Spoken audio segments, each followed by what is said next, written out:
next guest is on a mission, Sean, to debunk the myth that Joe Biden is just a moderate candidate. In his new book, The Biden Deception, he argues that Biden is more like Bernie Sanders than many might realize. Joining us now is journalist and author George Neumayr. Welcome, George. Thanks for being here. Thanks for having me. George, so you make the case that Biden tries to present himself as this pragmatic, folksy Joe that's just out there helping the average working dude, but you think he's dangerous. Why? Well, he's adopted all of the radical positions of the new Democratic Party, a party that is increasingly captive to Bernie Sanders and to Alexandria Ocasio-Cortez and company. You know, he established that working group with Bernie Sanders to produce a manifesto, and it's clear from that that he will govern not as a moderate, but as a far-left Democrat. You know, in your book, you call out Joe Biden on his position on abortion and question how he could be a devoted Catholic that he claims that he is. Do you think this is going to be an issue for voters, though? Well, it certainly should be.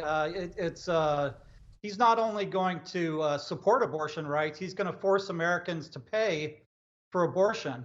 You know, under Obama, there was a contraceptive mandate. I predict that under Biden, there will be an abortion mandate. You know, he's talked about renewing Obama's lawsuit against the Little Sisters of the Poor. I think Catholics in particular should vote en masse against Biden because he's so obviously in the tank for the abortion lobby of the Democratic Party. You know, Biden would be the only second Catholic ever elected president. There is now a Catholic group that's launching a 9.7 million campaign against Biden, targeting swing state voters. What do you think the most effective message that Catholics should take? And that includes both Catholics that go to church and, as we like to call them, cafeteria Catholics. Well, I think the issue that they should address the most is the suppression of religious freedom, which will take place under Biden. He has made it explicitly clear to the pro-abortion wing of the Democratic Party that he is going to persecute religious groups which do not support abortion rights and do not support gay marriage. And so I think that what will drive Catholics to the polls is the fear of persecution under a Biden presidency, the same persecution that they suffered under Barack Obama. Huh.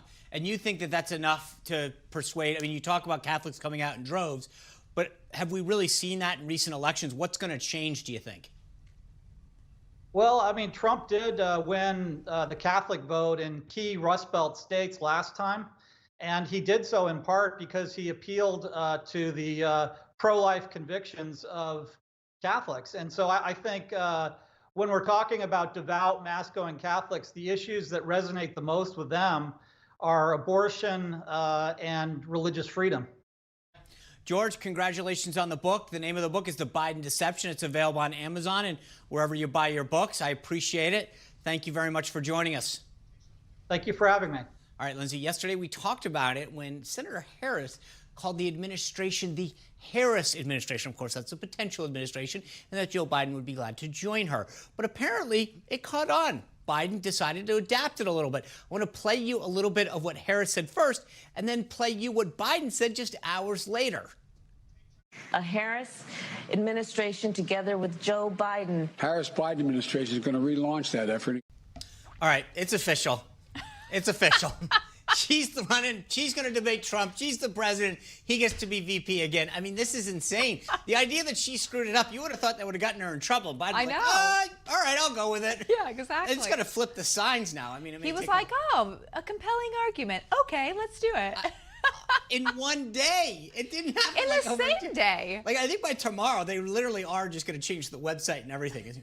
Harris Biden. Yeah. I think I saw a yard sign this morning, actually, for it. So people are already buying in. I cannot. I mean, the crazy thing is people question this and they thought, was this real? And so a lot of times a Freudian slip means that there's something happening in your mind, that there's truth behind it. Yeah, and like I said, though, I think the thing that was, I thought when she did it, she probably was like, oh my gosh, I'm going to have to explain this. And then a few minutes later, he's doing it. So she's probably like, maybe he's in on this. So, you know, Who knows? This thing, it's getting crazy. But you never, I mean, if this is what they're doing now, I can't wait to see the debates, Yeah, we Lindsay. still It's have like, at least she may 45 just days show left. up for him instead. She might be I like, think she should be there on the side. yeah, You know? she could tap in. Yeah, tap in. Call a friend. Right, I know. This is crazy. All right, we got another big show for you guys tomorrow. Sebastian Gorka is going to be here to discuss this historic peace deal in the Middle East that we've been talking about. Plus, actor Jim Caviezel. You may remember him from his role as Jesus in The Passion of the Christ. He's got a new movie out. He's going to give us a behind-the-scenes look about this movie that has to do with an American kidnapped in Cairo. And the host of the Savage Nation, Dr. Michael Savage himself, he will be here. Also on tap, Dr. Kelly Ward. She's the head of the Republican Party in Arizona. We keep hearing about whether or not that state is in play. She'll give us the breakdown. And Newsmax's own Trish Regan will be here as well. Wow, it's going to be a jam-packed rest of a few days. That's our show for tonight. Greg Kelly Reports is up next with the former Lieutenant Governor of New York, Betsy McCoy. All right, this is a great show. Look forward to seeing you guys tomorrow. Thanks for being part of our company. Look forward to seeing you tomorrow.